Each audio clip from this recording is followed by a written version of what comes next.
పండుగ పునరుత్థానపు సందేశం. పునరుత్థానము యేసు చెందాడు. యేసు భూలోకానికి వచ్చాడు. ఆయనను సిలువ వేశారు. ఆయన బ్రతికి ఉన్నప్పుడే నన్ను చంపేస్తారు, సమాధి చేయబడతాను, తిరిగి లేస్తాను అని చెప్పాడు. లేచాడు. లేచి ఆయన చేసినదేమి? చాలా చేశాడు. లేచిన తరువాత 40 days ఎన్నో అద్భుతాలు చేశాడు. అన్ని మనము సమయానుకూలతను బట్టి ధ్యానము చేయలేము. ఒక్కొక్క సంవత్సరం కొన్ని ధ్యానం చేసుకుంటూ వస్తూ ఉన్నాం. ఈ సంవత్సరం ఆయన ఏం చేశాడని ధ్యానం చేశామనగా, పునరుత్థానం యొక్క రిజల్ట్, ఫలితం ఏమయ్యుంది అని ఆలోచన చేసి 3 మాటలు యోచించాం మనము. ఒకటి, లేచిన తర్వాత అందరినీ ఓదార్పులోనికి నడిపించాడు. ఎందరు ఏడుస్తూ ఉన్నారో వారందరినీ ఓదార్పులోనికి నడిపించాడు. ఈరోజు పాట పాడుతూ ఉన్న సువార్త ఏడిచింది, చూసారా? దేవుడు ఓదార్పులోనికి నడిపిస్తాడు. దుఃఖం అందరి జీవితాల్లో ఉంటది, తప్పదు అది. కానీ ఓదార్పులోనికి పునరుత్థాన శక్తి కలిగిన దేవుడు నడిపిస్తాడు. ఒకటి. రెండవది, ఆదరణ కలిగిస్తాడు. ఆదరణ లేక కొట్టుమిట్టాడుతున్నదానా అంటాడు యెషయా గ్రంథకర్త. ఆదరించేవాడు ఆదరించాడు. రెండవది. మూడవది, అభయం. ఏ అభయం అనగా, నేనున్నాను, అన్ని సందర్భాల్లో చాలిన దేవుడను, నీతోనే ఉంటాను అని అభయమిచ్చిన దేవుడు అని గత వారము మనము ధ్యానం చేశాం. ఈరోజు ధ్యానము చేయడానికి ముందు ఇశ్రాయేలు, పాలస్తీనా, జోర్దాను నది ప్రాంతాలను, ఆ పట్టణాలను, దేశాన్ని దర్శించుట కొరకు అత్తాకోడళ్ళు ఇద్దరు వెళ్ళారు. చాలా ఖర్చు పెట్టుకుని వెళ్ళారు. అత్త మేబీ రిటైర్డ్ అయి ఉంటది, డబ్బులు వచ్చుంటవి, మొత్తం మీద వయసు పైబడింది, ఒకసారి వెళ్ళి చూసొద్దాం అని అత్తాకోడళ్ళు ఇద్దరు యెరూషలేము పట్టణాన్ని చూడడానికి వెళ్ళారంట. అది 10 days ట్రిప్పు. ఒక 5 days ట్రిప్ చాలా బాగా జరిగింది. 5th day ముగించబడి 6th day లోనికి ఎంటర్ అయ్యేటప్పుడు అత్త చనిపోయింది. ఏం చేయాలనో తోచక అక్కడున్న వారిని అడిగిందంట. మా అత్త చనిపోయింది, నేను ఇక్కడ సమాధి చేయాలి అనుకుంటే ఎంత ఖర్చు అవుతుంది అంటే, అక్కడున్న అధికారులు చెప్పారంట, $5,000 ఖర్చు అవుతుంది అన్నారంట. ఒకవేళ ఈ డెడ్ బాడీని, నేను ఈ బాడీని ఇండియాకు తీసుకుని వెళ్ళాలంటే ఎంత ఖర్చు అవుతుంది అని అడిగిందంట. $10,000 ఖర్చు అవుతుంది అందంట. అయితే ఇండియాకి తీసుకుని వెళ్తా అందంట. ఏంటి సంగతి అంటే, తప్పిపోయి ఇక్కడ సమాధి చేస్తే పుట్టుకున లేస్తే ఎవరికి అర్థం కాలే. అది మన బతుకు. నేను భరించగలనా, నేను తట్టుకోనగలనా అనుకుందంట. తప్పిపోయి ఇశ్రాయేలు దేశంలోనే సమాధి చేస్తే, యేసు లేచినట్టు పుట్టున లేస్తే అమ్మో నేను తట్టుకుంటానా, ఇక జాలి పడిన బాధ, ఇండియాకే తీసుకుని పోతా అందంట. అందరు కోడళ్ళు అట్లుంటారని చెప్పట్లే, అందరు అత్తలు అట్లుంటారని చెప్పట్లే. నేను గుర్తు చేసిన స్లోగన్ లేదా ఇంటు ఏంటి అనగా, ఇశ్రాయేలు దేశం పునరుత్థానము చెందిన ప్రాంతం. యేసు జన్మించాడు, జీవించాడు, అద్భుతాలు చేశాడు, సిలువ వేయబడ్డాడు, సమాధి చేయబడ్డాడు, సమాధిలో నుండి లేచాడు. ఇశ్రాయేలు ప్రాంతం నేను వెళ్ళలేదు. ఇక్కడ కూర్చున్న చాలా మంది ఎవరు వెళ్ళలేదు అనుకుంటా. ఎవరైనా వెళ్తే చెప్తారు కదా నాకు. ఎవరు వెళ్తే వెళ్దాం, వెళ్ళకపోతే పర్వాలేదు. కాకపోతే చరిత్ర చెప్తూ ఉంది, అది కొండలు కలిగిన ప్రాంతం, కొండల ప్రాంతం. అందుకే ఇశ్రాయేలులు గాని, కీర్తనకారుడు దావీదు గాని కొండలని చాలా సార్లు చూస్తాం. ఇశ్రాయేలు దేశం అంతా కొండలతో నింపబడిన ప్రాంతం. కొండ మెటీరియల్ ఏంటి? రాయి. వెరీ గుడ్, ఇక్కడే ఉన్నారు. కొండలు అంటేనే రాళ్ళు, గుట్టలు, బండలు, రాళ్లతో నింపబడిన ప్రాంతం. ఈ దినం రాయి అనే మాటను మనం ధ్యానం చేయనై ఉన్నాం. స్టోన్. యేసుక్రీస్తు చనిపోయాడు, సమాధి చేశారు, ఒక రాతి సమాధిలో ఉంచారు. అది ఆయన కొరకు చేసింది కాదు. అరిమత్తెపు యోసేపు చేసుకున్నాడు, అడిగారు, ఇచ్చాడు ఆయన దాతృత్వంతో. ఇక దానికంటే భాగ్యం నాకేముంది, నా దేవుణ్ణి నేను ఉండడం కంటే నా దేవుడుంటే గొప్ప భాగ్యం అనుకుని అరిమత్తె యోసేపు సమాధి తన కొరకు కట్టుకున్నది ఇచ్చేశాడు, దాంట్లో పెట్టారు. ఆయన లేస్తానని చెప్పాడు కనుక ఆనాడు అధికారులు లేవకూడదు అని ఒక బండరాయిని పెట్టారు. ఆ రాయి ఎంత పెద్దది అంటే, చాలా బలాఢ్యులు 4 నుంచి 8 మంది తోస్తే జరుగుతుంది. అది నలుగురు నుండి 8 మంది తోస్తే అది బాగా నెట్టితే జరుగుతుంది. అంత బరువైన రాయి సమాధి మీద పెట్టేశారు. అందరూ పడుకున్నారు, వెళ్ళిపోయారు. శనివారం అంతా సమాధిలో ఉన్నాడు. ఆదివారము చీకటిగా ఉండగానే రాయి దొరలించబడింది. రాయి దొరలించబడింది. యోహాను సువార్త మనము చదివాము. వంగి చూచారు, కాలి కనబడింది. పొంగి చూచారు, నారబట్టలు కనబడినవి. దిగి చూచారు, రుమాలు కనబడింది. జాగ్రత్తగా వినాలి నా మాటలు. వంగి చూచారు, వంగి అటు చూశారు, ఖాళీ సమాధి. కిందికి తలకాయ వంగి చూస్తే రుమాలు కనబడుతుంది, లోపలికి దిగి చూస్తే నారబట్టలు. 3 సందేశాలు 3 రకాలుగా మనం ధ్యానం చేయొచ్చు. ఇంతకు ముందుకు ధ్యానం చేశాం దాన్ని. వంగి చూచుట, తొంగి చూచుట, తేరి చూచుట అని ధ్యానం చేశాం. లైట్ వెలిగితే వెలిగిందేమో నాకు తెలియదు. కనుక 3 కనబడినవి. అటువైపు చూడగానే ఖాళీ కనబడింది, వంగి చూస్తే నారబట్టలు, లోనికి దిగి తొంగి చూస్తే చుట్టబడిన రుమాలు కనబడింది. చుట్టబడిన రుమాలు తీసి పడేయడం వేరు, గట్టిగా చుట్టి పెట్టడం వేరు. చుట్టి పెట్టాం. దేన్ని చుట్టి పెడతాం? ఉతికిన బట్టలను చుట్టి పెడతాం. దేన్ని చుట్టి పెడతాం? తిరిగి వాడుకునేదాన్ని చుట్టి పెడతాం. పడేసేదాన్ని తీసి పడేస్తాం. టిష్యూ పేపర్ని చేతికి ఇవ్వడింది, తుడిచేస్తావు. ఏం చేస్తావు? దాన్ని పడేస్తాం. మడత పెట్టి జేబులో పెట్టుకోం. ఖర్చు ఉంటది మన జేబులో, వాడుతుంటాం, తిరిగి మళ్ళీ మడత పెట్టి పెట్టుకుంటాం. ఆయన తల రుమాలు చుట్టి పెట్టబడి ఉంది అంటే తిరిగి యూజ్ఫుల్. ఆయన జీవితంలో యూజ్లెస్ థింగ్స్ ఏవీ లేవు, పనికిరానిదంటూ ఏది లేదు. అది సపరేట్ సందేశం. కనుక రాయి తొలగించబడి ఉంది, రాయి తొలగించబడి ఉంది. పేతురు భక్తుడు వ్రాస్తూ 1 పేతురు పత్రిక 2వ అధ్యాయము మనము చదువుతూ ఉంటే 5వ వచనం కింది భాగంలో రాస్తాడు. 1 పేతురు 2వ అధ్యాయం 5వ వచనం కింది భాగంలో అంటాడు, మీరు సజీవమైన రాళ్ల వలె ఉండి మందిరముగా కట్టబడుచున్నారు అంటాడు. ఈ ఉదయం రాయికి పోల్చాడు మనలను. మీరు ఎటువైపు అనంతపురం వైపు వెళితే అప్ప అని పిలుస్తారు. అప్ప అంటే అయ్యా అన్నట్టు. అయ్యా అంటాం కదా, అయ్యా అంటాం, అయ్యా అంటాం, సరే నైనా అంటాం, సార్ అంటాం, ఏదన్నానండి. ఇటువైపు వెళితే అప్ప అప్ప అంటారు. ఇంకో వైపు వెళితే కూడా కర్నూలు ఆ చివరి బార్డర్లు, మన తెలంగాణ లేదా ఏపీ కర్నూలు బార్డర్లో కూడా అప్ప అని పిలుస్తూ ఉంటారు. ఏ అప్ప అంటే రాయప్ప, రాయప్ప, పేతురప్ప, సిమోనప్ప అని పిలుస్తారు. అప్ప అని పిలుస్తారు. అప్ప అంటే తినేది కాదు బిడ్డ, చపాతి కాదు. అయ్యా అని అర్థం, నైనా అని అర్థం, సార్ అని అర్థం. రైట్. ఇక్కడ మనం చూస్తూ ఉన్నాము ఆ రాయి. రాయి పేతురు రాశాడు, మీరు సజీవమైన రాళ్ళు అంటాడు. యాకోబు ఇంటిని విడిచి పారిపోతూ ఉన్నాడు. ఇంటిని విడిచి పారిపోతూ ఉన్నాడు. ఇంట్లో గొడవ ఏర్పడింది. ఇల్లుని విడిచి పారిపోతూ రాళ్ళున్న ప్రాంతానికి వచ్చాడు. రాత్రి అయ్యింది, అక్కడ పడుకున్నాడు. ఇంట్లో పిల్లోస్ ఉండేవి, మెత్తలుండేవి. రాళ్ళున్న స్థలంలో ఆయన మెత్త తీసుకొని రాలే, తరిమితో పరిగెత్తుకొని వచ్చాడు. పట్టుబట్టలతో బయటకు వచ్చాడు. పడుకోవడానికి తలకు తప్పకుండా సపోర్ట్ అవసరం గనక ఒక రాయిని తలగడగా పెట్టుకున్నాడు, దిండులాగా పెట్టుకొని పడుకున్నాడు. మధ్యరాత్రి ఆయనకు ఒక కల పడుతూ ఉంది. ఏంటి కల అనగా, ఆయన పడుకున్న స్థలములో నుండి ఒక నిచ్చెన ఆకాశమును ఆనించబడి ఉంది. భూమి మీద నుండి ఆకాశానికి ఆనించబడి ఉంది. ఆ నిచ్చెన మీద దేవుని దూతలు ఎక్కుతూ దిగుతూ ఉన్నవి.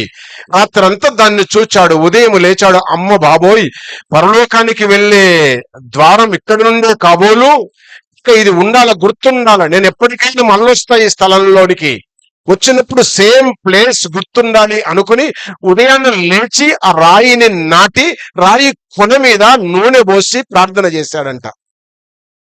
అది దేవుని మందిరముగా దేవుడు మలిచేశాడు. ఇప్పుడు చాలా టెంపుల్స్ దగ్గరికి వెళితే రాళ్లను పాతుతారు, బొడ్రాయి అంటారు, లింగం అంటారు, ఏమన్నానండి. గుడి ముందు ఒక రాయి ఉంటుంది. ఎక్కడి నుండి వచ్చిందో తెలుసా? ఇది ఇక్కడి నుండే వచ్చింది. అది ఏ టెంపుల్, ఏ మతం పక్కన పెట్టండి, మనకు అవసరం లేదు అదంతా. ఇప్పుడు ఈ మధ్యన దాదాపు ఒక 5-6 years, మేబీ 10 years నుంచి బొడ్రాయి పండుగలు బాగా చేస్తున్నారు ఊర్లలో. నేను చిన్నగా ఉన్నప్పుడు మా ఊర్లో ఒక బొడ్రాయి ఉండి దాన్ని ఏమో కళ్ళగానే వాళ్ళు కాదు, కానీ మొత్తం మీద తెలంగాణ పుణ్యమా అని బొడ్రాయి పెద్ద పండుగ చేస్తున్నారు. ఎక్కడి నుండి వచ్చింది బొడ్రాయి అంటే ఇదిగో ఈ ఆదికాండము 27వ అధ్యాయం 28వ అధ్యాయంలో ప్రారంభమయ్యింది. ఆ రాయిని యాకోబు నాటాడు, దాని మీద నూనె పోసి ప్రార్థన చేశాడు. తిరిగి వచ్చిన తర్వాత ఎన్ని సంవత్సరాలకు 20 సంవత్సరాలకు తిరిగి వచ్చిన తర్వాత ఆ స్థలములో ఒక పెద్ద మందిరాన్ని కట్టాడు. That is the Bethel. అదే బేతేలు, అదే బేతేలు. నేను గుర్తు చేస్తూ ఉన్నాను, దయచేసి ఇవన్నీ మీరు గుర్తుంచుకోవాలా. మీరు 27, 28వ అధ్యాయం నుండి 31వ అధ్యాయం దాకా చదివితే 31వ అధ్యాయానికి వచ్చేసరికి మామకు అల్లునికి గొడవ అవుతుంది. 20 సంవత్సరాల తర్వాత యాకోబుకు లాబానుకు గొడవ అవుతూ ఉంది. అప్పుడు యాకోబు నోరు తెరిసి మామ మీద అంటాడు, ఏంటి మామ ఇంత దౌర్జన్యమా? 20 సంవత్సరాలు నీకు షాకీరు చేశా, 14 సంవత్సరాలు నీ బిడ్డల కొరకు, ఒకదాని కొరకు 7, ఒకదాని కొరకు 7, 7 సంవత్సరాలు 7 సంవత్సరాలు చేస్తే 2 బిడ్డలు నాకు తగలబెట్టావు. నాకు ఏమి లేదు మామ అంటే మళ్ళీ అన్నావే జీతం ఉద్యోగం చేస్తే డబ్బులు ఇస్తా అన్నావు. అగైన్ 6 సంవత్సరాలు కొలువు చేశాను, నాకు జీతం పెట్టావు. ఆ జీతాన్ని 10 సార్లు మార్చావు, 10 సార్లు మార్చావు. పైపెచ్చు నేను మా ఇంటికి వెళ్ళిపోతా అంటే ఏమి ఇయ్యక నన్ను పంపిస్తున్నావు. ఇది న్యాయం కాదు, ఇది న్యాయము కాదు మామ, ఇది మంచిది కాదు. ఎంత నేను మేనల్లుడనైతేనేమి ఎంత దౌర్జన్యంగా నన్ను చేయడం బాగోదు అని ఇద్దరు కూర్చొని నిలబడి మాట్లాడిన తర్వాత వాళ్ళిద్దరు మాట్లాడుకున్న స్థలములో తరికించుకొని ఒక డెసిషన్ తీర్మానానికి వచ్చిన స్థలములో ఒక రాయిని నాటారు. అది సాక్షి రాయి. మీరు 31 చాప్టర్లో చూస్తారు. అది ఆదికాండం 31వ అధ్యాయంలో దాన్ని చూస్తారు. నిర్గమకాండం 4వ అధ్యాయం, పోయిన ఉమెన్స్ సండే రోజు అమ్మగారు గుర్తు చేశారు. సిపోర వెళ్లుతూ ఉంది, సంవరించడానికి దేవుని దూతలు బయలుదేరినవి. సిపోర తన కొడుకును దక్కించుకునడానికి ఒక పదునైన రాయిని తీసుకొని కుమారునికి చెప్పాల సున్నతి చేసింది. సున్నతి లేని వారిని అందరిని చంపేస్తా అని శాసనం వచ్చిన వెంటనే ఆమె చేతిలో కత్తెర లేదు, చాకు లేదు, బ్లేడ్ లేదు, ఏమీ లేదు, కొడవలి లేదు, గొడ్డలి లేదు, ఏమీ లేదు. కుమారునికి సున్నతి ఒక పదునైన రాయితో చేసింది. మీరు అర్థం చేసుకోవాలా. నేను సున్నతిని ఎన్లైట్ చేస్తాను, రాయిని గుర్తు చేస్తూ ఉన్నా. రాయిని ఎన్ని రకాలుగా వాడుకున్నారో మనం చూస్తూ ఉన్నాం. చివరికి ఇంకో మాట చెప్పేసి సందేశంలోనికి వెళ్తాం. అమాలేకీయులకు ఇశ్రాయేలీయులకు యుద్ధం అవుతూ ఉంది. వినాలి అందరూ, స్టోరీ చెప్పట్లే, రియాలిటీ చెప్తున్నా. అమాలేకీయులకు ఇశ్రాయేలీయులకు పెద్ద యుద్ధం జరుగుతా ఉంది. యుద్ధ మేఘాలు అలుముకున్నవి. ఘోరగా యుద్ధం జరుగుతూ ఉంది. ఈ యుద్ధంలో ఇశ్రాయేలు గెలుపొందడానికి ముసలోడు ఈ మోషే ఒక కొండనెక్కాడు. ఆ కొండకు ఎక్కేటప్పుడు ఇద్దరిని పట్టుకొని ఎక్కాడు. ఒకరు అహరోను, రెండోవారు ఊరు. నోరు తెరవండి, నాతో పాటన్న ఊరు అనండి, మీ బతుకులో ఊరు అని గుర్తుంటది, మాటలు తిరుగుతలేవు. అహరోను ఊరులను ఇద్దరిని పెట్టుకొని కొండ ఎక్కాడు. అతడికి ఎక్కి కొండ మీద మోకరించి, నీకు మోకాళ్ళు లొంగుతలేవు, మోకరించి చేతులు పైకెత్తి ప్రార్థన చేస్తూ ఉన్నాడు. ఆయన మోకాల్లోని చేతులు పైకెత్తగానే ఇశ్రాయేలులు గెలుస్తున్నారు, అమాలేకులందరూ ఓడిపోతున్నారు. ముసలోడు గదు చాలాసేపు చేతులు పైకెత్తితే వసళ్ళకే వంగిపోతున్నాయి. పాటు 20 సంవత్సరాల మోకాళ్ళ మీద పెట్టండి చూద్దాం, ఎంతసేపు పెడతారో పెట్టండి. అరే అర్ధగంట మోకాళ్ళ మీద కట్టక స్ట్రేట్ గా నిలబడరా, నీకు నాస్తా పెడతా అనని తల్లివాడు, నీ నాస్తా లేకుండా బయట నేను పోతా, ఇంటికి బయటికి పోతా అంటాడు. 10 నిమిషాలు నిలబడాడు మోకాళ్ళ మీద. ఈయన వృద్ధుడు కదా, మోకాళ్ళ మీద నిలబడి ప్రార్థన చేస్తున్నాడు. చేతులు చాలాసేపటి కొంచెం బరువెక్కి అట్ట కిందికి దిగుతా ఉంటే అమాలేకులు గెలుస్తున్నారు, ఇశ్రాయేలు ఓడిపోతున్నారు. చేతులు పైకెత్తితే చెప్పాలా ఎవరు గెలుస్తున్నారు? ఇశ్రాయేలులు. చేతులు దిగితే అమాలేకులు గెలుస్తున్నారు. అమ్మ బాబాయ్ అనుకొని ఊరు చెప్పాలి, ఇంకెవరు? అహరోనులు ఇద్దరు పరిగెత్తుకుని వెళ్ళి ఒక పని చేద్దామని రాళ్ళు తీసుకుని వచ్చి చేతుల కింద సపోర్ట్ రాళ్లను పెట్టారు. అర్థమైందా? ఇప్పుడు తలకు సపోర్ట్ పెడతారు ఇట్లా మంచిగా, ఎందుకు? నిద్రపోవడానికి. ఇట్లా చేతులు పైకెత్తారు, చేతుల కింద ఇక్కడ గుట్ట మీద నుండి మోచేయి దాకా రాళ్లను పేర్చారు, రాళ్ల మీద చేతులను పెట్టారు. ముసలోడు రాళ్ల మీద వేటేసి ఇక చేతులు పైకి ఎత్తి ప్రార్థన చేస్తా ఉంటే ఇశ్రాయేలీయులు గెలిచారు. ఆమేన్. ఇది రాయి మహత్యం, చాలా ఉన్నవి. రాయి అనే మాట పరిశుద్ధ గ్రంథములో 100కు పైపెచ్చు వ్రాయబడి ఉంది. దాని ప్రత్యేకత మనకు అవసరం. ఒక్క మాటలో చెప్పవలసి వస్తే మనమే రాళ్ళము. చెప్పాడు కదా పేతురు పత్రికలో భక్తుడు, మీరే సజీవమైన రాళ్ళు. ఈ రోజు నేను రాయిని గురించి 3 మాటలు గుర్తు చేస్తాను. నెంబర్ 1, ఈ యోహాను సువార్త చదివాము కదా, యోహాను సువార్తలో నుండే మనము 3 రాళ్లను చూద్దాము. నెంబర్ 1, 8వ అధ్యాయము. నెంబర్ 1, 8వ అధ్యాయము, తిప్పల బైబుల్ 8వ అధ్యాయము 3వ వచనము నుండి 5 వచనాల వరకు చదువుతూ ఉంటే అక్కడ ఒక రాయి కనబడుతుంది. ఏ రాయి అనగా నేరములు మోపే రాయి, నిందించే రాయి, నిందల మోపే రాయి. పాపము చేస్తున్నప్పుడు ఒక స్త్రీని పట్టుకున్నారు శాస్త్రులు, పరిసయ్యులు. యేసు యొద్దకు ఈడ్చుకొని వచ్చారు. స్త్రీ పాపం చేస్తూ ఉంది, వ్యభిచారం. ఎవరితో చేస్తుంది? రాయితో కాదు, గుట్టతో కాదు, చెట్టుతో కాదు, పుట్టతో కాదు. స్త్రీ వ్యభిచారం చేస్తుంటే పట్టుకున్నారు. ఎవరితో చేస్తుంది? పురుషుడితో చేస్తూ ఉంది. పురుషుడు ఎడబోయిండు, మరి వాణ్ణి కూడా ఇడ్చుకురావాలి కదా. మరి బుద్ధి ఉందా వీళ్ళకేమన్నా? ఇంత పక్షపాతమా, ఇంత పారిశాలిటా? రెడ్ హ్యాండ్ గా దొరికినప్పుడు ఇద్దరున్నారు కదా అక్కడ, ఇద్దరు ఎంట్లను బట్టి చేతులు బట్టి ఈడ్చుకొని రావాలి కదూ. వాడిని వదిలేస్తారు, వానికి ఒక న్యాయమా, ఈవిడికి ఒక న్యాయమా? ఈవిడను ఈడ్చుకొని వచ్చి యేసు ముందు నిలబెట్టారు. నిలబెట్టి అందరూ నిందిస్తున్నారు ఆమెను. మోషే ధర్మశాస్త్రం ఈ రీతిగా చెప్పింది కదూ ప్రభు, తప్పు చేస్తున్నప్పుడు రెడ్ హ్యాండ్ గా దొరికితే ఒకవేళ రాళ్లు రువ్వి చంపాలి కదా అని అందరూ రాళ్ళెత్తి పట్టుకున్నారు. శాస్త్రుల పరిసయ్యుల చేతుల్లో రాళ్లున్నవి. ఒక్కొక్కడి చేతిలో కిలకు పైన వెయిట్ కలిగిన రాళ్లున్నవి. ఈ రాళ్లతో రువ్వి కత్తి చంపడానికి ఇష్టపడుతున్నారు. ఈ రాళ్ళు ఏమంటున్నాయి అనగా, ఈ స్త్రీ పాపాత్మురాలు అని నింద మోపుతూ ఉన్నవి, ఈవిడ పాపిష్టురాలు అని నేరము మోపుతూ ఉన్నవి, ఈమెను చంపివేయాలి అని నేరము మోపుతున్నవి. ఏ రాళ్ళు? ఇదిగో శాస్త్రుల పరిసయ్యుల చేతుల్లో ఉన్న ఈ రాళ్ళు. కనుక నెంబర్ 1 మనము నేర్చుకునే సత్యం ఏమనగా, నింద మోపే రాళ్ళు, నిందించే రాళ్ళు, నిందను నేరము మోపే రాళ్ళు, నేరము మోపే రాళ్ళు. ఇంకో మంచి క్లూ ఇస్తాను చూడండి. నేరము మోపిన గుంపు అక్కడ ఉంది. యేసు వాళ్ళతో ముచ్చటించాడు. యేసు ఒక మాట చెప్పాడు. ఏమని చెప్పాడనగా, అరే మంచిది, నిజమే, మోషే ధర్మశాస్త్రం ప్రకారము రాళ్ళు రువ్వి చంపాలా, కానీ పాపము చేయని వారెవరైనా ఉంటే వాళ్ళు ఫస్ట్ రాయి వేయండి, మొదటి రాయి అంటే. అందరి రాళ్ళు కింద పడ్డవి. అన్ని టప టప టప టప కింద పడ్డ తర్వాత మరుక్షణము చూస్తే మనుషులు ఎవ్వరూ లేరు, మనుషులు ఎవ్వరూ లేరు. కానీ యేసు ఎదుట నిలబడింది ఒక స్త్రీ మాత్రమే, స్త్రీ మాత్రమే. విశ్వాసులముగా లోకములో బ్రతుకుతున్నాం. నీ మీద చాలా నేరాలు మోపుతున్నారు.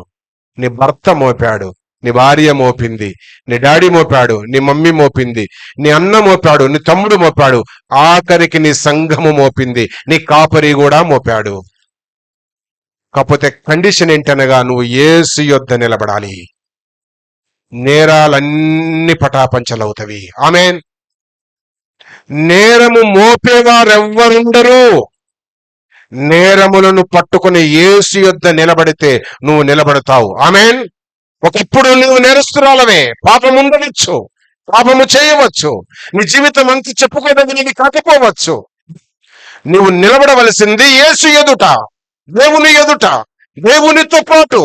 ఆయన ఉన్న స్థలములో ఆయనతో నిలబడు. నీ మీద ఎన్ని నేరాలైనా రాని, ఎన్ని నేరాలైనా రాని. ఆవిడన్నిటిని తట్టుకొని తల వంచుకొని నిలబడింది. యేసు అంటాడు, అమ్మా, ఎవరు నిన్ను శిక్షించలేదా? అక్కడ నేనే ఉంటే నా నోరు దురుసుకొని ఏమే, ఎవరు కొట్టలేదా నిన్ను అనేవాణ్ణి నేనే అయితే. యేసు అన్న మాట ఏంటో తెలుసా? అమ్మా అన్నాడు. అంత ఆధిక్యత, గౌరవము, సేఫ్టీ, సెక్యూరిటీ రావడానికి ఒకే ఒక కారణం, యేసు ఎదుట నిలబడింది. ఆమేన్. నువ్వెక్కడ నిలబడుతున్నావు? నువ్వు రాయివే, నువ్వు బండివే, భక్తుడివే, ప్రవక్తవే, ప్రార్థనాపరుడవే, ప్రసంగికుడవే, నువ్వెక్కడ నిలబడుతున్నావు? నువ్వు నిలబడ్డ స్థానం ఏంటి, స్థలం ఏంటి? అందుకే కీర్తనకారుడు మొదటి అధ్యాయంలో రాస్తాడు ఏమని? పాపుల మార్గమున నిలవక, వాళ్ళందరూ అల్లంత దూరంలో ఉన్నారు, యేసు ఎదుట ఈవిడ ఉంది. యేసు ఒక్క మాట విసరగానే ఎవడిక్కడ లేడు, అందరు వెళ్ళిపోయారు. అంటే అందరూ పాపులే. వాళ్ళ దగ్గర కూడా చాలా పెద్ద పెద్ద మిస్టేక్స్ ఉన్నాయి, పాపాలు ఉన్నవి. అంచేత ఎవరు నిలబడలేకపోయారు. ఈ ఉదయము నేను జ్ఞాపకం చేస్తూ ఉన్నా, నీ మీద మోపబడిన నేరము భవిస్తుంది. అవన్నీ మొత్తం వల్ల కరిగిపోవాలి అంటే ఒకే ఒక కారణం, నువ్వు యేసు ఎదుట నిలబడాలా. ఆమేన్. నేను మంచివాణ్ణి, నికాలస్తును, స్వచ్ఛమైన వాణ్ణి, ఏ పాపము నాలో లేదు, ఏ తప్పు నాలో లేదు అని చెప్పే హక్కు నాకు లేదు. ఎందుకనగా నేను మంచోడిని కాదు, భూలోకంలో ఎవరు కాదట్లా. అంచేత అవన్నీ మబ్బు వలె, మైనము వలె కరిగిపోవాలి అంటే సూర్యుడు ఉదయించాలా, ఎండలు రావాలా, మబ్బులు కరిగిపోవాలా. ఆ సూర్యుడు నీతి సూర్యుడు యేసే అన్న సంగతిని ఈ ఉదయం జ్ఞాపకం చేస్తూ ఉన్నాను. కనుక మొదటి రాయి ఏది అనగా నిందించే రాయి, నింద మోపే రాయి, నేరము మోపే రాయి. అలాంటివన్నీ నీ మీద నుంచి తొలగించబడాలి అంటే నువ్వు యేసు ఎదుట నిలబడాలి. నిలబడిన నీకు 2 లక్షణాలు ఉండాలి. నెంబర్ 1, ఓర్చుకునే లక్షణం ఉండాలి. ఓర్చుకునే. యోబు గ్రంథకర్త రాస్తాడు చూడండి, 19వ అధ్యాయం, book of Job 19th chapter 3rd verse, 19వ అధ్యాయము 3వ వచనములు అంటాడు, ఓర్చుకోలేదా? నీ మీద నిన్ను భర్త నింద మోపాడా, భార్య మోపిందా, తల్లి మోపాడా, తండ్రి మోపాడా, ఎవరు చెప్పారు? ఇరుగు పొరుగు ఎవరో ఉన్నారు, సంఘస్థులు ఉన్నారు, ఏమన్నది ఏమన్నది. చాలా మంది మీద కంప్లైంట్స్ వస్తాయి నాకు. ఇన్ని కంప్లైంట్స్ ఇన్ని కంప్లైంట్స్ సీరియస్ గా తీసుకుంటా. ఇక్కడ కూర్చున్న మీరు చాలా మంది ఒకరిద్దరి మీద కంప్లైంట్ చేసిన వాళ్ళు ఉన్నారు ఇక్కడ. మీరు చేసిన కంప్లైంట్స్ నా మనసులోనే ఉన్నవి, దేవునికి చెప్పా, వదిలిపెట్టా కొన్ని. ఎన్నడూ నేను పాస్తముతో పంచుకోలేదు. ఇక్కడ కూర్చున్న మనం అందరి ఒకరి మీద ఒకరు కంప్లైంట్స్ ఇచ్చుకున్నాం.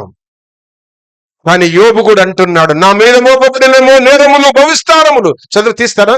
19:3 చదవండి. 10 మార్లు మీరు నన్ను నిందించితిరి. చూసారా? అయితే యోబుకేముంది అనగా ఓర్పు ఉంది, ఓర్చుకున్నాడు ఆయన. నీ మీద నిందలు వచ్చినవి, నిందలు వస్తవి. అయితే మనం ఏం చేయాలి అనగా యేసు ఎదుట నిలబడాలి. నిలబడినప్పుడు నీకు ఉండవలసిన మొదటి లక్షణం పేషెన్స్, ఓర్చుకోవాలి. ఓర్పు ఉండాలి, ఓర్చుకోవాలి. తెలంగాణ ప్రాంతంలో ఊరికి మళ్ళీ గుర్తు చేస్తా అంటారు, ఓర్చుకున్న వారికి ఓరుగల్లు పట్టణం అంటారు. ఓరుగల్లు పట్టణం ఏంటంటే కాకతీయ రాజు పరిపాలన చేశారు, పెద్ద సామ్రాజ్యం ఉంది అక్కడ. ఓర్చుకుంటే నువ్వు కాకతీయ రాజుల చరిత్రలో ఒక పెద్ద సమంతుని అయిపోతావు అన్నారు. అందుకే ఓర్చుకో తల్లి, ఓర్చుకో. తిట్టిన మాట కల్లా అలిగిపోతే ఎట్లా సంసారం, అన్న మాట కల్లా చెరువును లేచిపోతే ఎట్లా, చెప్పిన మాట కల్లా లేచిపోతే ఎట్లా. నిజానికి ఒకవేళ అలాంటి కోపం మీకుంటే మీరు అక్కడ ఎవరు కూర్చోద్దు, అట్లా తిరుగుతా నేను. అయినా కూర్చుంటున్నారు, కొంచెం ఓపిక ఉందిలే. దేవునికి స్తోత్రం, దేవునికి స్తోత్రం. ఇంకా రావాలి. నిందను మోపినప్పుడు, నీ మీద నేరారోపణ జరిగినప్పుడు, నీ మీదకి దూషణలు వచ్చినప్పుడు, నిందలు వచ్చినప్పుడు నువ్వు యేసు ఎదుట ఎదుటకు రావద్దు, యేసు ఎదుట నిలబడాలి. నిలబడ్డ నీకు ఓర్చుకునే గుణం అవసరం. ఒకటి ఓర్చుకోవాలి.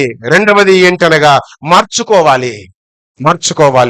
నిన్నటిదాకా ఆవిడను వ్యభిచారి అని పిలిచారు, ఓయ్ అని పిలిచారు, రావే అని పిలిచారు. కానీ ఈ పూట ఆవిడను దేవుడు ఏమంటున్నాడు, యేసేమంటున్నాడు తెలుసా? అమ్మా అంటున్నాడు. అమ్మా అల్లే, అమ్మా అని దీర్ఘం ఇచ్చాడు.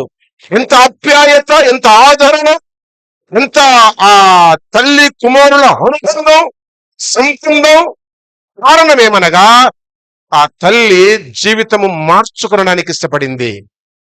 ఇక అక్కడ నుండి దేవుడు పలకరించిన తర్వాత, నేను కూడా నిన్ను వెళ్ళిపోవే తల్లి అన్నంత వెళ్ళిపో అన్న తర్వాత ఆవిడ వెళ్ళి మళ్ళీ పాపం చేసినట్టు లేదు బైబిల్లో. అంటే ఏమి అర్థమవుతుంది మనకు చెప్పాలా? ఓర్చుకుంది.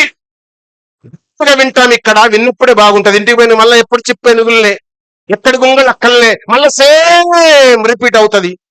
ఎవరివి నువ్వు అంటే, నువ్వు మర్చుకొనని దానివి, మర్చుకొనని వానివి. వ్యభిచారం చేత పట్టబడిన స్త్రీ ఓర్చుకుంది, నెంబర్ 1. రెండవది మార్చుకుంది కనుకనే గొప్ప ఆధిక్యత తల్లికి లభించబడింది. చూడండి, మళ్ళీ 8వ అధ్యాయము 7 నుండి 11 వరకు చూస్తే ఆ మాటలు మనం చూస్తాం. మార్చుకోండి. వారు ఆయనను పట్టువదలక అడుగుచు ఉండగా తల ఎత్తి చూచి మీలో పాపము లేనివాడు మొట్టమొదట ఆమె మీద రాయి వేయవచ్చునని వారితో చెప్పి మరలా వంగి ముందు రాశాడు, రాస్తూ నేల మీద వ్రాయిచుండగా అందరు వెళ్ళారు. వ్రాస్తున్న వ్రాతలో దొంగలు పారిపోయారు, తప్పు చేస్తున్న స్త్రీ మారిపోయింది. దొంగలు పారిపోయారు, స్త్రీ మారిపోయింది. యేసు ఎదుట నిలబడ్డ నీకు 2 లక్షణాలు కలబడాలి. 1 చెప్పాలా, ఓర్చుకోవాలా. 2వది మార్చుకోవాలా. నీ యాటిట్యూడ్స్ మార్చుకో, నీ లైఫ్ స్టైల్ మార్చుకో, నీ జీవితం మార్చుకో. ఎందుకంత కోపం, మంచి చెప్తే కోపం ఏంటి? మార్చుకో తల్లి, మార్చుకో. వాక్యము సెలవిస్తా ఉంది, ఓర్చుకోవాలి. ఆ తల్లి ఓర్చుకుంది, ఆ తల్లి జీవితం మార్చుకుంది. మొదట రాత రాశాడు, తిరిగి మళ్ళీ రాస్తూ ఉన్నాడు. ఆ రాతలో ఆమె జీవితమే మారిపోయింది. మారిపోయే వారముగా ఉండకూడదు, మారిపోయే వారముగా ఉండాలి. దేవుడు దాన్ని కోరుకుంటున్నాడు. అందుకే ఆయన పునరుత్థానము చెందాడు. నన్ను మార్చడానికి ఆయన పునరుత్థానము చెందాడు. ఇంకా స్టిల్ అట్యూములో లేడు, సమాధిలో లేడు, డెడ్ బాడీగా లేడు. ఆయన పరిశుద్ధాత్మ పూర్ణుడుగా మన మధ్యన సంచరిస్తూ ఉన్నాడు. ఎందుకు అనగా మనల్ని మార్చడానికి అన్న సంగతిని దేవుని యొక్క వాక్యం జ్ఞాపకం చేస్తా ఉంది. మా నువ్వు పాపము చేయకు, ఆమె పాపం చేయలే. ఎన్నిసార్లు సందేశం వింటున్నావు, మళ్ళీ సేమ్ పాపం చేస్తున్నావు. ఎన్నిసార్లు హెచ్చరిక వింటున్నావు, సేమ్ మళ్ళీ చేస్తున్నావు. కారణం మార్పు. ఇంకా నువ్వు సగం వచ్చావు, పూర్తిగా చావలే. సగం మునిగావు, పూర్తిగా మునిగలే. బాప్తిసం ఇచ్చినప్పుడు పాస్టర్ ముంచాలే పూర్తిగానే, కానీ నీ మనసు మునిగలే. సగం చేస్తే చాలా డేంజర్. పూర్తిగానైనా చావాలా, పూర్తిగానే బతకాలా. పూర్తి బియ్యంగా ఉంటేనైనా పడవలే, పూర్తిగా ఉడికితేనైనా పడలే. ఉడికిన దాన్ని తినలేమో, తింటే నీ కడుపుకు జీర్ణం కాదు, పెద్ద పరిశానే ఇంకా అది. అందుకే వెచ్చగా ఉండు, చల్లగా ఉండు. నులివెచ్చగా ఉంటే ఉమిసేస్తా. అందుకే ఆ తల్లి కంప్లీట్ గా వెచ్చదనములోనికి వచ్చేసింది. టోటల్ లైఫ్ స్టైల్ చేంజ్ అయిపోయింది. అది మొదటి రాయి, నిందించే రాయి, నింద మోపే రాయి, నేరము మోపే రాయి. మరి అలాంటివి నీ మీదికి వస్తున్నప్పుడు నువ్వు నిలిచి ఓర్చుకొని ఉండాలా. యేసు ఎదుట నిలబడి ఓర్చుకోవాలా, జీవితాన్ని మార్చుకోవాలా. నెంబర్ 1. రెండవదిగా మనం చూద్దాం 10వ అధ్యాయము. ఏదది? యోహాను. Very good. యోహాను సువార్త, లేకపోతే తిట్లు పడతాయి. యోహాను సువార్త 10వ అధ్యాయము 30 నుంచి 33 వరకు చదవండి బిడ్డ. నేనును తండ్రియును ఏకమై ఉన్నామని యూదులు ఆయనను కొట్టవలెనని మరలా రాళ్ళు చేత పట్టుకొనగా ఇదే రాయి యేసును నిరాకరించరాయి, నిందించరాయి, నిషేధించరాయి. ఈయన మాకొద్దు, ఈయన మాకు దేవుడు రాదు, ఈయన ఎవరో లేదు, ఈయన మాకెవరో తెలియదు. ఏ రాయి అంటే త్రోసివేసే రాయి, నిరాకరించే రాయి, నిషేధించే రాయి. పైన ఏ రాయి చెప్పాలా, మాట్లాడండి. పైన ఏ రాయి? నిందించే రాయి, ఇది నిరాకరించే రాయి, నిషేధించే రాయి. మాకొద్దు. యేసును సిలువ వేసేటప్పుడు ఈ దోషం మా మీదను మా పిల్లల మీద ఉండకూడదు అంటే వాళ్ళందరూ పెట్టే వాళ్ళ మీద ఏమన్నారు? మా మీదకే వచ్చుంది కాక, అందుకే వచ్చిందేమో మరి అనొత్తు కొన్నిసార్లు అంటారు అట్లా. ఇక్కడ చూస్తూ ఉన్నాం, యేసును నిరాకరిస్తున్నారు. అందరి చేతుల్లో రాళ్ళు ఉన్నవి. ఈ రాళ్ళు ఎందుకు తెలుసా? యేసును కుట్టడానికి. ఈయన దేవుడు అంటున్నాడు, దేవదూషణ చేస్తున్నాడు కనుక ఈయన దేవుడు రాదు, దేవదూషణ చేస్తున్నాడు. మోసే ధర్మశాస్త్రం ప్రకారం రాళ్ళని కుట్టి చంపాలి కదా, రాళ్ళు అంటున్నారు యేసు మీదికి. ఎవరు వీళ్ళు అంటే శాస్త్రులు, పరిసయ్యులు, ఆనాటి అధికారులు. వాళ్ళ చేతుల్లో ఏ రాళ్ళు ఉన్నవంటే నిరాకరించే రాయి, నిషేధించే రాయి, మా పెట్టినా తులసిపుచ్చే రాయి, త్రోసిపుచ్చే రాయి, కాళ్ళదన్నే రాయి, గంటేసే రాయి, నెట్టేసే రాయి, వదిపో మాకు అవసరం లేదు, మాకు అవసరం లేదు. రిజెక్టెడ్ లైఫ్ కనుక రెండవ రాయి నిరాకరించే రాయి, నిషేధించే రాయి. అందుకే అంటాడు చూడు 118వ కీర్తన 22వ వచనం, 118వ కీర్తన 22వ వచనం తీయండి. త్రోసివేసిన రాయి మూలకు తలరాయి, యేసును త్రోసేశారు, మళ్ళీ మూలకు తలరాయి యేసే అయ్యాడు. ఇది సేమ్ ఈ వచనం 4 సువార్తల్లో రాస్తాడు, ఆఖరికి పేతురు కూడా రాస్తాడు, ఆఖరికి లూకా కూడా అపోస్తుల కార్యగ్రంథంలో అగైన్ రిపీట్ గా రాస్తాడు. 4-5 స్థలాల్లో చూస్తాం. రెఫరెన్స్ రాసుకోండి, ఇంటికి వెళ్ళాక చూసుకోండి. మత్తయి సువార్త 21:42, మత్తయి సువార్త 21:42, మార్కు సువార్త 12:10, మార్కు సువార్త 12:10, లూకా సువార్త 20:17, లూకా సువార్త 20:17, అపోస్తుల కార్యముల గ్రంథం 4:11. అన్నిట్లల్లో ఉంటది నిషేధించిన రాయి మూలకు తలరాయి. కనుక రెండవ రాయి నిరాకరించే రాయి, నిషేధించే రాయి. కోపం వచ్చినప్పుడు నిషేధిస్తాం, నిరాకరిస్తాం. ఆకలేస్తే అప్పుడు మళ్ళా గుర్తొస్తుంది అందరూ. ఇక్కడ చూస్తూ ఉన్నాం, యేసు నిరాకరించారు, నిషేధించారు. నిరాకరణ నీ మీదికి వచ్చినప్పుడు, నిషేధము నీ మీదికి వచ్చినప్పుడు, రెస్ట్రిక్షన్ నీ మీదికి వచ్చినప్పుడు, కండిషన్ నీ మీదికి వచ్చినప్పుడు, రెస్ట్రిక్షన్ నీ మీదికి వచ్చినప్పుడు, నిన్ను త్రోసేసినప్పుడు, నిన్ను గెంటేసినప్పుడు, నిన్ను బయటకు పంపించినప్పుడు, నీకు నాకు మనకు ఉండగలిసినది ఏది అనగా 2 గుర్తు చేస్తా. 1 దైవ ధ్యానం ఉండాలి నీకు, 2వది దైవ జ్ఞానం ఉండాలి. నిందలు నీ మీదికి వచ్చినప్పుడు, నేరము నీ మీదికి వచ్చినప్పుడు, నిందించేవారు నీ ఎదుట ఉన్నప్పుడు, నువ్వు యేసు ఎదుట నిలబడి నీకు ఉండవలసినవి 2. ఏంటది? 1 ఓర్పు, 2వది మార్పు. 2వ రకం రాయి నిరాకరించేవారు, నిషేధించేవారు, తోసేసేవారు, బయటికి వెళ్ళగొట్టేవారు, గెలిపేసేవారు నీ ముందున్నప్పుడు, నీ మీదికి వచ్చినప్పుడు నీకు ఉండవలసినవి 2. 1 జ్ఞాని, 2వది దైవ జ్ఞానము. జ్ఞానము వేరు, జ్ఞానము వేరు. జ్ఞానిస్తున్నది. అందుకే కీర్తనకారుడు అన్నాడు మొదటి కీర్తనలో ఏమని? దివారాత్రులు బతుకులో ఒక్కసారి చదువుతున్నాం బైబిల్. కూర్చున్న మనము రోజుకి ఒక్కసారి బైబిల్ పట్టుకుని బైబిల్ దొంగలు ఉన్నారు, అక్కడ ఉన్నారు. దివారాత్రులు ధ్యానం చేయమన్నాడు.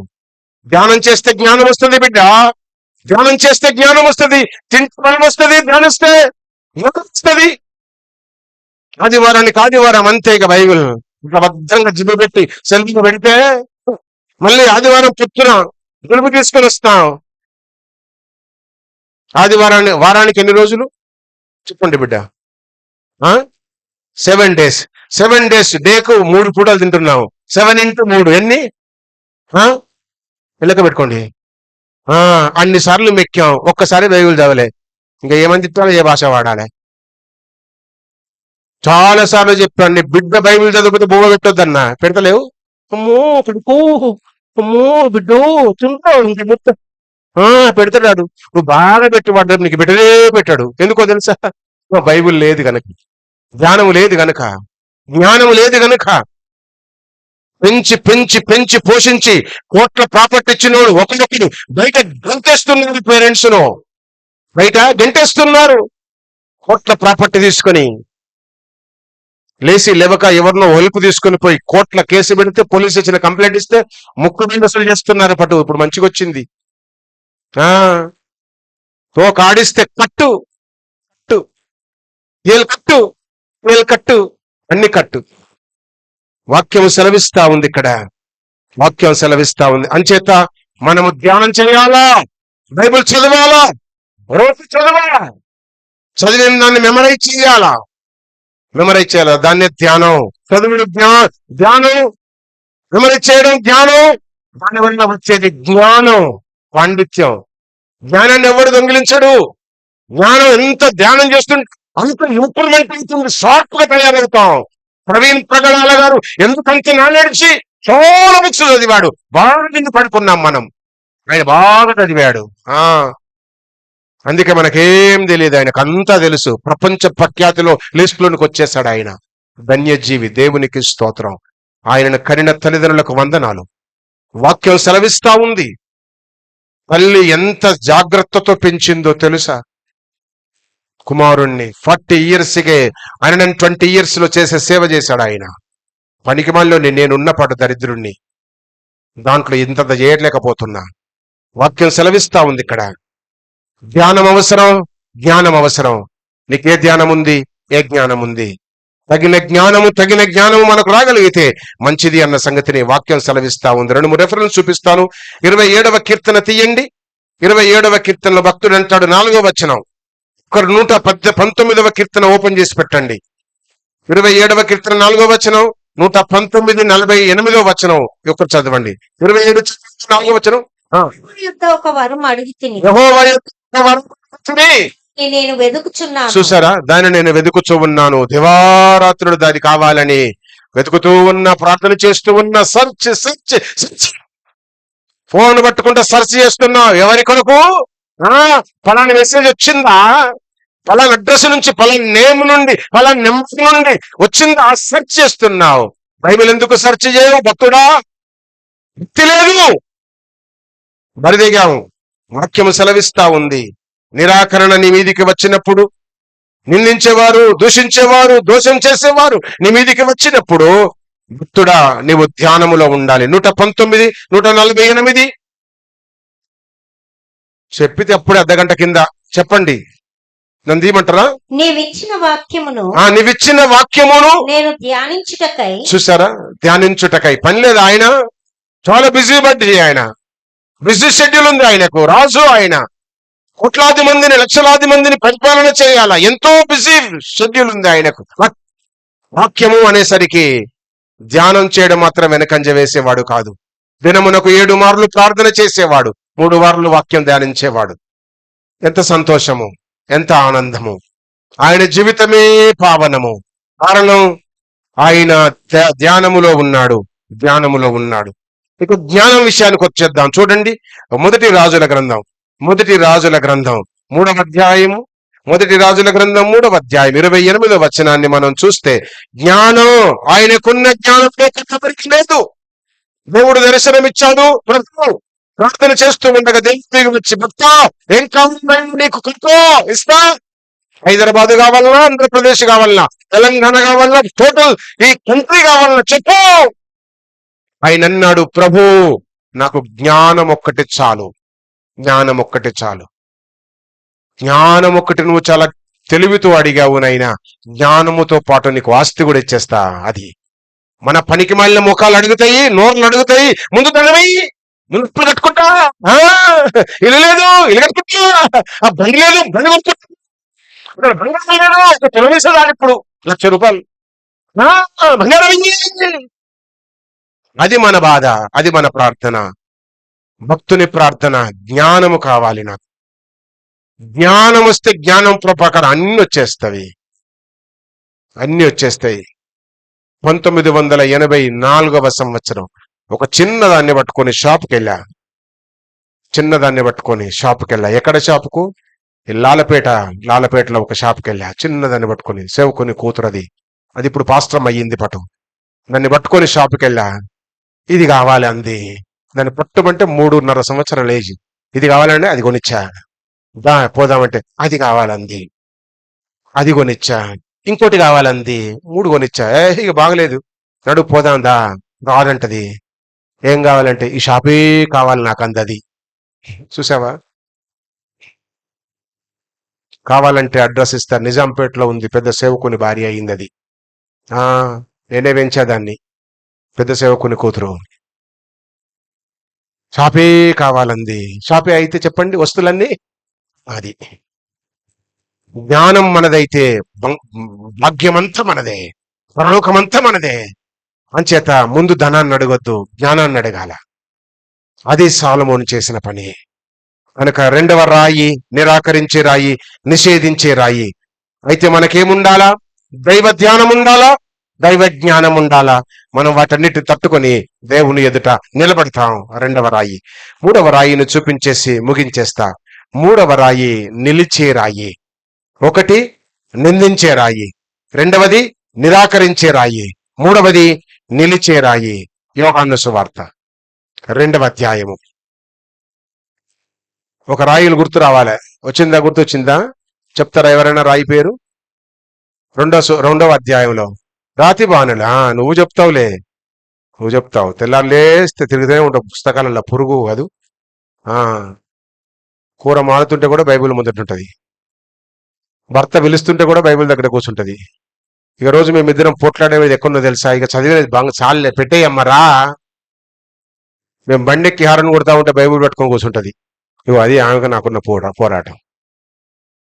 వాక్యం సెలవిస్తా ఉంది 2వ అధ్యాయం యోహాను సువార్తలో, రాతి బాణలు, ఆ రాళ్ళు బాణల్లాగా చెక్కబడ్డవి, నిలబడ్డవి. అందుకే 145వ కీర్తనలు ఏమంటాడు? నగరునకు చెక్కబడిన మీ కుమార్తెలు నగరునకు చెక్కిన మూల స్తంభములు. ఇక్కడ ఒక పెద్ద రాయిని ఒక డ్రమ్ములాగా, వాటర్ డ్రమ్ములాగా చెక్కారు, వాటర్ డ్రమ్ములాగా చెక్కారు, అంత తొలిచారు. ఒక పెద్ద రాయి వాటర్ డ్రమ్స్ లాగా తయారై ఉన్నాయి అక్కడ. ఏంటి ఆ రాయి అంటే? అది నిలబడ్డది అక్కడ అంతే. ఇక అది అక్కడి నుంచి కదలట్లే. నీళ్లు పోసినా భరిస్తుంది, వాటర్ అదేంది ద్రాక్షారసం పోసినా భరిస్తుంది.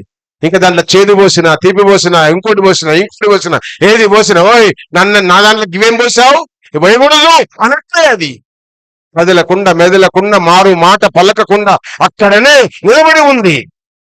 నిలబడి ఉంది. అయితే ఆ బాణలను యేసు అన్నాడు, దేనితో నింపమన్నాడు? నీటితో నింపమన్నాడు. నీరు వాక్యానికి సదృశ్యం. రాయలం మనమే అయితే మనం ఒక బాణం లాంటి వారము. మన నిండా వాక్యం ఉండాలి, నిండా వాక్యం ఉండాలి. బాగా నచ్చితే, బాగా రుచిగా ఉంటే, గొంతులో ఏలు పెడితే అందే అంత తింటాం. తినమా? తింటాం. నిన్న నేను తిన్నా. ఎవరో ఇంత మాంసం కూర వండి పంపించారు, దాంట్లో ఇంత సోరకాయ వేసి వండింది. అమ్మో, క్రిస్మస్ పండుగ కంటే ఎక్కువ ఇష్టపడి తిన్నా. తిని పండుకుంటే నోరు తెరిస్తే సోరకాయ వాసన వస్తుంది. ఇప్పటిదాకా ఇంకా తినలే నేను. నిన్న మధ్యాహ్నం తిన్నా, ఇప్పటిదాకా తినలే. రాత్రి అక్కడనే పండుకున్నా, పొద్దున ఒక కప్పు చాయ్ తాగిన. ఏమరా, కప్పు చాయ్ తాగి పైకి వచ్చిన అంతే, ఇంకా తినలే. మరి ఇక్కడ దాకున్నది అరగాల కదా, అందుకే తినలే. నాకు నచ్చింది, ఫుల్గా తినేసా. తినుకుంటూ అన్న, మా నాయనమ్మ వండినట్టు వండినవే, మా అమ్మ వండినట్టు వండావు. అమ్మో, పితరులను గుర్తు చేశావు నువ్వు పాస్టర్. ఓ, లొట్టలు కొట్టుకుంటూ మళ్ళింత వేసుకుని ఫుల్గా మెక్కేశా. తిండి తింటున్నాం మనం, వాక్యం తింటున్నావా? అది కావాలా? ఈ రాతి బాణలు 6 ఉంచబడినవి. 6 సంఖ్య మానవుని సంఖ్య, 6 మానవులకు సాదృశ్యం. ఫుల్ అంచుల మట్టుకు నింపారంట, అంచుల మట్టుకు నింపారు. ఎలితి లేదు, అందుకే అద్భుతం జరిగింది. చక్కటి రుచికరమైన ద్రాక్షరసముగా మార్చబడింది. ఆ నీరు రంగు, రుచి, వాసన కలిగింది. అసలు నీటికి రంగు, రుచి ఏముండదు. కానీ ఆ యేసు చెప్పిన తర్వాత ఆ బాణంలో ఉన్న నీటికి రంగు వచ్చింది, రుచి వచ్చింది, చక్కటి స్మెల్. కొన్ని కూరలు చూస్తే మళ్ళీ తినబుద్ధి అవుతాయి, కొన్ని కూరల స్మెల్ చూస్తే లైఫ్ లో తినొద్దురా బై అనిపిస్తుంది. లైఫ్ లో తినొద్దు చెప్పమంటారా? ఏమైనా తిట్టుకుంటారా? బోటి వండవలసిన విధానంలో వండితే లొట్టలేసి తింటది. మా రేచలమ్మ నోజు అపరిచ్చే చూడు.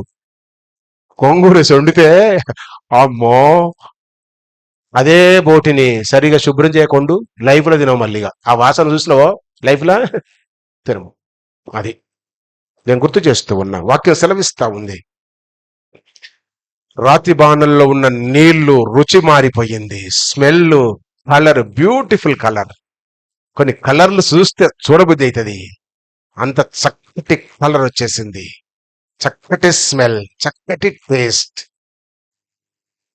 హెమీలు అంటున్నారు అక్కడ. ఏంటి బాబు, టోటల్ గా మారిపోయింది. అందరేమో ముందు మంచిది పోసి తర్వాత పాడైంది పోస్తారు, మీరే ముందు అర్థంగా ఉన్నది పోస్తారు, తర్వాత చాలా మధురంగా ఉంది అన్నారు. యేసు మన జీవితంలో వాక్యముతో నింపుకుంటే యేసు ఎంటర్ అవుతాడు, చాలా మధురంగా మారుస్తాడు మన జీవితాలను. ఆమేన్. మన రంగు బాగలే, మన రకం బాగలే, మన స్ట్రక్చర్ బాగలే, మన రూపు బాగలే, మనం బాగలేము. వాక్యంతో నింపుకో, యేసు ఎంటర్ అవుతాడు, మధురంగా మారుస్తాడు. ఏంటి మూడవ రాయి అనగా నిలిచే రాయి. నిలిచిన రాయి వాక్యముతో నింపబడాలా. నిలిచిన రాయి వాక్యము నిండుగా ఉండాలా, నిండుగా ఉండాలా. అందుకే హెజ్కేలు గ్రంథకర్త రాస్తాడు, 1వ అధ్యాయం 2వ వచనములో అంటాడు, నరపుత్రుడా చక్కగా నిలబడు, నిలబడకు, స్ట్రేట్ గా నిలబడు, చక్కగా నిలబడు.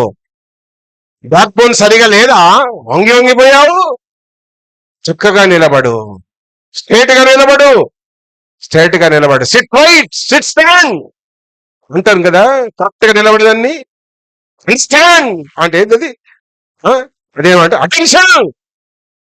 అటెన్షన్, చక్కగా నిలబడు. డ్రిల్ చేపిస్తారు చూడు, అట్లా డ్రిల్ చేసేటప్పుడు కరెక్ట్ గా ఉండాలా.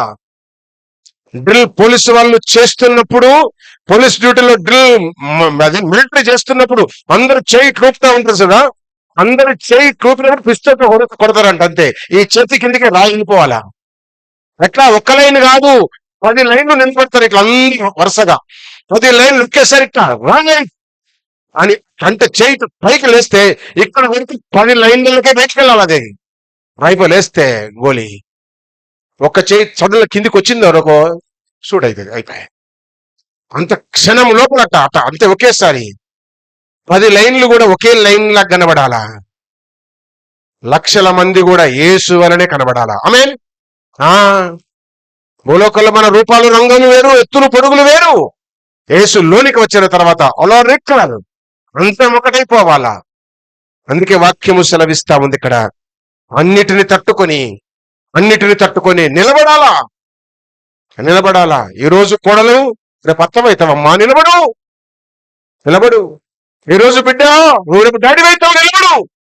ఈరోజు సండే స్కూల్ బిడ్డ రేపు సంఘ పెద్ద అవుతాడు, నిలబడు. ఈరోజు సండే స్కూల్ బిడ్డ రేపు సంఘ కాపరి అవుతాడు, నిలబడు. సంఘ కాపరి కాపరి కాదు. మనమందరం కాపర్లం అవుతాం, మనమందరం గాయకులం అవుతాం, మనమందరం సువార్తికులం అవుతాం. ఎప్పుడో తెలుసా? అన్నిటిని తట్టుకొని యేసు ఎదుట నిలబడాలా, వాక్యముతో నింపబడాలి. అది వాక్యముతో నింపబడాలా.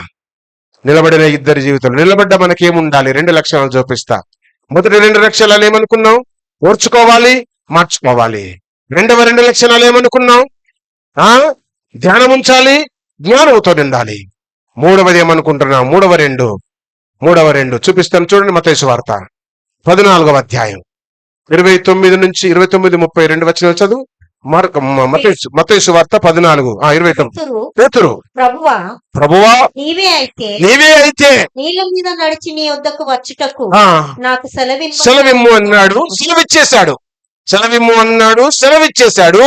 మునుడు నడుస్తున్నాడు, పర్వాలేదు, బాగుంది అక్కడ దాకా. మరొక్షరం ఏమైపోయాడు? వాడు మునిగిపోతున్నాడు.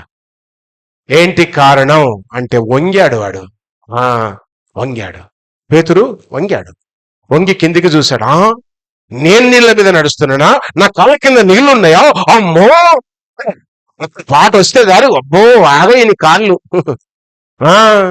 ఒక్కసారి ముందుకొచ్చి మైకులో మాట్లాడితే చాలు, ఉండడిగా. కొన్నిసార్లు అదే ఉంటాయి మనకు కదా, వద్దవి. ఎన్ని ఉన్నా గాని ఎంత అణిగి ఉంటే అంత మంచిది. ఏమీ లేని దానిలాగా ఊరికి ఎగిరిగర పడకూడదు. అణిగి మెనిగి ఉండడానికి నేర్చుకుందాం. పేతురు యేసుతో మాట్లాడుతున్నాడు. ప్రభువా నీవే అయితే నీకు నడుస్తున్నా కదా, నన్ను బిడ్డ నడుస్తాడు. మనకున్న యేసుని చూస్తే నడిసేవాడు. మనోడు యేసుని చూసే చూపు డైవర్ట్ అయి చూశాడు, మునిగాడు. అంతే, మనం కూడా అంతే. గుళ్ళ కూర్చొని నన్నే చూస్తారు, కరెక్ట్ గా వింటున్నారు. ఇప్పుడు ఇదే కాన్సన్ట్రేషన్ లైఫ్ అంత ఉంటే, అమ్మో ఒక్కరు హైదరాబాద్ కొంటారు, ఒక్కరు హైదరాబాద్ కొంటారు. మరి అదే మేము హైదరాబాద్ కొంటామా, నా జేబులో రూపాయి లేదు అనుకుంటున్నావు, కొంటున్నావు. అవిశ్వాసం మనకుండాలా. మార్తా చెప్పాలా? మార్తా నువ్వు నమ్మిన ఎడలా రాయేది ఏదా? అది ఏడ నమ్ముడు ఎక్కడ? ఇది రాయిది అమ్మా, వాసన బాబు. అరే చెప్పేది యేసు బాబు. యేసుకే ఎదురు చెప్తాం మనం. దాదాపు సగం మంది నాకు ఎదురు చెప్పటంలో ఉన్నారు ఇక్కడ. సగం మంది నాకు ఎదురు చెప్పటంలో ఉన్నారు. నేనే చెప్తున్నా కదా ఓపెన్ గా. సగం మంది ఎదురు చెప్పే వాళ్ళే ఉన్నారు. ఇక్కడ కూడా మార్త యేసుకే ఎదురు చెప్తుంది. తీయమ్మ రాయి. అబ్బే నేను తీస్తానా అంటే బాగుండేది. అబ్బే నేను తీయలేను కదా, ఇద్దరం అయితే తీస్తాం, ముగ్గురం అయితే తీస్తాం, పురుషులైతే తీస్తారు అంటారేమో. పురుషులు తీసేది దేవుడు స్త్రీలకని చెప్తాడు చెప్పు? స్త్రీ తీయగలదు కనుకనే చెప్పాడు. ఇప్పుడు నేను ఇది మోసగలను కనుక మోస్తున్నా. మోయలేదని నేను ఎట్లా మోస్తా? ఒక చేయితో 100 కిలోల బరువు లేపగలనా? 10 కిలోలు లేపుతా చాలు అంతే. మార్త తీయు అన్నాడు యేసు. అంటే మార్త తీయగలదు, కానీ అన్ని సాకులే చెప్తుంది, అన్ని వంకలే చెప్తుంది. వాసన కొడుతుంది, కంపు కొడుతుంది. మొన్నెందుకు రాలే, నిన్నెందుకు రాలే, చచ్చిపోతే ఎందుకు రాలే, సమాధికి చివరిసారి ముఖం చూడడానికి ఎందుకు రాలే, మట్టికి మట్టి దుమ్ముకు దుమ్ము అన్నప్పుడు ఎందుకు రాలే, ఇప్పుడు వచ్చి తీయంచున్నా తీయ అన్నాడేసు. అమ్మా, నువ్వు నమ్మిన ఎడల మహిమను చూస్తావు. వంచాడు నడుము, వంగిపిచ్చాడు నడుము, చూపించాడు, మహిమను చూపించాడు. నీకు ఆ అవకాశం లేదు. మనమేం చేయాలి అంటే నమ్మాలంతే. ఇంకా ఫిజికల్ గా యేసు అక్కడ ఉన్నాడు గనక అంత తతంగం జరిగింది. ఇప్పుడు వాక్యం మనము నమ్మాల. చూచి నమ్మిన కంటే చూడక నమ్మిన వారు ధన్యులు గనక మనము నమ్ముదాము. అయితే పేతురులో మనం నేర్చుకునే మొదటి సత్యం ఏమనగా సహనం ఉండాలి. సహనం ఉండాలి. సహనం ఉండదు చాలా వాళ్ళకు. సహనం ఉండదు. మా నాయనమ్మ అనేది ఆకలే ఆకలే పెట్టండి పెట్టే అంటే ఏంద్రా ఊరికే ఉడికేదాకుంటారు, సల్లార వరకే సచ్చినట్టు చేస్తారేంద్రా చూస్తున్నారని అంటే కొంచెం అన్నం వేడి చల్లగాని అన్నం స్టవ్ మీదకి దించిన వెంటనే మూత తీసి వడ్డించండి, పుట్టిన అయిపోతుంది అన్నం. నలుగురు అన్నం ముగ్గురికి అయిపోతుంది. చేయండి మీరు ఇప్పుడు. నలుగురు అన్నము ముగ్గురికి అయిపోతుంది. వెంటనే స్టవ్ మీదకి దించి మూత తీసి గంటతో తీసి వడ్డించండి. నలుగురు తినే అన్నం ముగ్గురు తింటారు. జర్జోయి వేడి వేడి కావాలి ఈయనకు, ముసలాయనకు వేడి వేడి మసులుతుండాలి, పొగలు వెళ్తుండాలి. నాకు తెలుసు. మడి కట్టుకొని టిఫిన్ పెట్టుకుంటాడు. ఎన్నిసార్లు చూడలే నేను, చాలాసార్లు చూసా. వేడి వేడి అన్నం అట్లా చేస్తే నలుగురిది ముగ్గురు తింటారు. ఓ 10 నిమిషాలు ఆగిన తర్వాత వడ్డించండి, 5గురు తింటారు దాన్ని. అద్భుతంగా 5వడవుతాడు. సల్లారితే శాఖలోకి మిగులుతుంది అనేది మా నాయనమ్మ. అంటే ఆ దినాల్లో వాళ్ళకి పెట్టేవాళ్ళు ఇండల్లో. ఇక్కడ ఉడికదాకుంటారు, సల్లర వరకు సచ్చినట్టు చేస్తారేమో. ఆగండి అంటే సహనం ఉండదు, తొందర ఎక్కువ. దుడుకు పేతురు, సహనము లేదు. ఇంకా 4 అడుగులు నడితే ఏసైనా అలుముకునేటోడు. నడుస్తున్నాను, కిందికి చూశాడు. కిందికి చూడొద్దు, యేసు చూడమన్నాడు. గురి యొద్దకే చూడమన్నాడు, ముందుకు చూడమన్నాడు, తలెత్తి చూడమన్నాడు. ఇవన్నీ బైబిల్ మాటలు. కిందికి చూశాడు, మునిగిపోయాడు. కారణం సహనము లేదు. ఒకటి. రెండవది చూపించేసి ముగించేస్తా. మార్కు సువార్త మనమందరం ఎరుగుదుము కదా, మొన్న చదువుకున్నాం మనం. హోలీ వీక్ లో పాస్టమ్మ గారు ధ్యానం ఇచ్చారు. 14వ అధ్యాయం 6వ వచనములో ఒక స్త్రీ యేసు యొద్దకు వచ్చింది. ఆమె అత్తరు బుడ్డిని తీసుకుని వచ్చింది, పగిలి కొట్టింది, యేసుకు అత్తరుని అప్లై చేసింది. ఆమెను గూర్చి యేసు అన్నమాట చెప్పండి. ఇప్పుడు చదవండి 6వ వచనం. ఎందుకు యేసు ఎట్లా అన్నాడు? ఈమె జోలికి పోకుడి. చూసారా? ఈమెకు ట్రబుల్ ఇయ్యొద్దు, డిస్టర్బ్ చేయొద్దు, ఈమెకు ఆటంగా చెప్పకండి, ఇటువంటి చెప్పకండి. ఆమె స్త్రీయే. పాపాత్మురాలు అనండి, ఒక స్త్రీ అనండి, పనికిరాలింది అనండి, ఎన్నడూ గుడికొచ్చింది కాదనండి, ఏమన్నానండి. ఆమె జోలికి మాత్రం మీరు పోకూడదు. అన్నిటికీ టోటల్ గా ఇస్తాడు, ఒక కంక్లూజన్ ఇస్తాడు. ఈమె నా ఎడల మంచి కార్యం చేసింది. మంచి కార్యం ఏది అనగా సమర్పణ, సాక్రిఫై. కనుక 3వ తలంపుకు 2 మాటలు. ఒకటి చెప్పాలా, సహనము. రెండవది సమర్పణ. ఉందా నీకు? ఉంటే నువ్వు నిలిచే రాయివి. నువ్వు గనక నిలిస్తే ఒకప్పుడు కొన్ని దినాల తర్వాత నిన్ను కొలిచే స్థితిలోనికి తీసుకొని వస్తారు. యాకోబు రాయిని నిలిపాడు, కొన మీద నూనె పోశాడు, వెళ్ళిపోయాడు. 20 సంవత్సరాల తర్వాత వచ్చాడు, అక్కడ మందిరము కట్టాడు. నేటికి బేతేల్గా ఆరాధించబడుతుంది. దేవుని బిడ్డలారా, ఈ ఉదయం ఆయన మందిరములోనికి వచ్చిన నా తోటి విశ్వాసులారా, నువ్వు నిలిస్తే కొలిచే స్థితిని దేవుడు నీకు ఇస్తాడు. నీలోని నుండి జీవ జల ధార ఉబికి పారుతూ ఉంది. ఒక పెద్ద సైన్యానికి, ఒక పెద్ద సమూహానికి మనము తల్లులమవుతాం. మనము తల్లులమవుతాం. యాకోబు నిలబెట్టినప్పుడు ఒకటే రాయి, కానీ లక్షలాది మంది, కోట్లాది మంది ఆ స్థలములో ఆరాధిస్తూ ఉన్నారు. కారణం, అది నిలబడి ఉంది. నిలబడి ఉంది. నీవెందుకు నిలబడట్లే? అలిగలిగిపోతావు, తుర్రనపోతావు, లేసిపోతావు. సంఘం ప్రారంభించిన దినాల్లో చెప్పొద్దు అనుకున్న కానీ గుర్తుకొచ్చింది మనసులకు.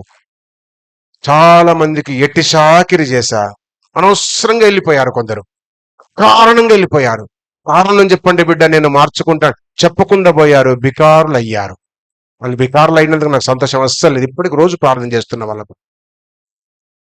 అనవసరంగా వెళ్ళిపోయి బాగుపడితే చాలా సంతోషించేవాడిని. ఇక్కడి నుంచి వెళ్ళిపోయినందుకు చెడిపోయి అనట్లే నేను. నా బాధ ఏంటంటే వెళ్ళిపోయి దేవునికి దూరం అయ్యారు. అది ఎందుకు వెళ్ళిపోయినారో వాళ్ళకి అది లేదు. నాకు చెప్పిపోతే బాగుండేది కదా, తెల్లది అడిగితే కూడా చెప్పలే, మతిలాంతా కూడా రాలే. అప్పుడు తీర్మానం చేసుకున్నాయి, వెళ్ళిపోయినోడిని ఎవరిని అడగొద్దు అనుకున్నాయిగా. వెళ్ళిపోయినోడిని చెప్పాలా, వెళ్ళిపోయినోడిని ఎవరిని అడగొద్దు. రారా బాబు అనొద్దు. వెళ్ళిపోయిన వదిలిపెట్టేయాలా?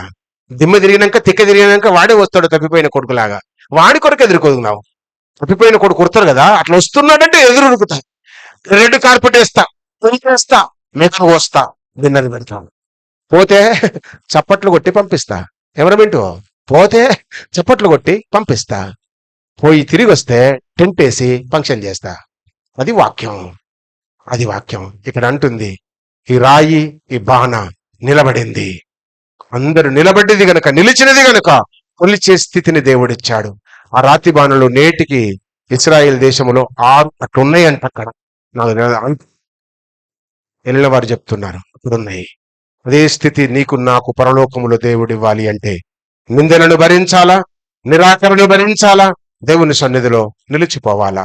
కొలిచే స్థితిని దేవుడిస్తాడు. అట్టి కృప దేవుడు మనందరికీ ప్రసాదించును గాక. ఆమేన్. తలలు వంచుదాము, ప్రార్థన చేద్దాము, కళ్ళు మూసుకుందాం, దేవుని సహాయాన్ని అడుగుదాం. ప్రేయర్ అన్న వెంటనే నీల్ డౌన్ కావాలా, కాళ్ళు ఉంచాలా, కళ్ళు ముయ్యాలా, ఇంకా చూడదు, కళ్ళు తెరవద్దు. తీర్మానం చేసుకున్నాం. 3 రకాల రాళ్లను చూచాము. నిందించే, నింద మోపే, నేరము మోపే రాళ్ళు, నిరాకరించే, నిషేధించే రాళ్ళు, మూడవది నిలిచే రాయి. నీవెవరివి? ఏ స్టేజిలో ఉన్నావు? నిందలు నీ మీదికి వచ్చినప్పుడు యేసు ఎదుట ఓర్చుకొని మార్చుకొని నిలబడాలా? నిన్ను అందరూ నిరాకరించి నిషేధిస్తున్నప్పుడు వాక్య ధ్యానములో ఉండాలా, దైవ జ్ఞానాన్ని సంతరించుకోవాలా? మూడవది, నువ్వు నిలబడాలా. నీరును పోసినా, ద్రాక్షరసమును పోసినా, నీ మీద ఏమి పోసినా, నీలో ఏమి పోసినా సహనముతో, సమర్పణతో ఉండాలి. నీవు కొలిచే రాయిగా దేవుడు నిన్ను మలుస్తాడు. పరిశుద్ధుడవైన మా పరమ తండ్రి, సృష్టికర్తవైన మా దేవ, మీకు వందనాలు. రాయి అనే ధ్యానమును మా గమనములోనికి తీసుకుని వచ్చారు. మీకు స్తోత్రాలు ప్రభు. మేము ఏ స్థితిలో ఉన్నామో గుర్తించుకునే అవకాశం మీరు మాకు కలిగించినందులకై కృతజ్ఞతలు చెల్లిస్తూ, చేరిన బిడ్డలందరిని బట్టి కృతజ్ఞతలు అర్పిస్తూ, అన్నిటిని తట్టుకొని ఓర్చుకొని సహనముతో, సమర్పణతో మీ ఎదుట నిలిచే వారముగా ఉండగలుగునట్లు కృపనుంచమని, బిడ్డలందరూ తిరిగి వెళుతూ ఉండగా క్షేమమును, ఆరోగ్యమును, ఆధ్యాత్మికతను అనుగ్రహించమని, రేపటి దినము నుండి జరిగే కార్యక్రమము కొరకు సంఘముగా మమ్మల్ని అందరిని సిద్ధపరచుమని యేసు పేరిట ప్రార్థించి వేడుకొంచున్నాము తండ్రి. ఆమేన్. లేచి నిలబడదాం.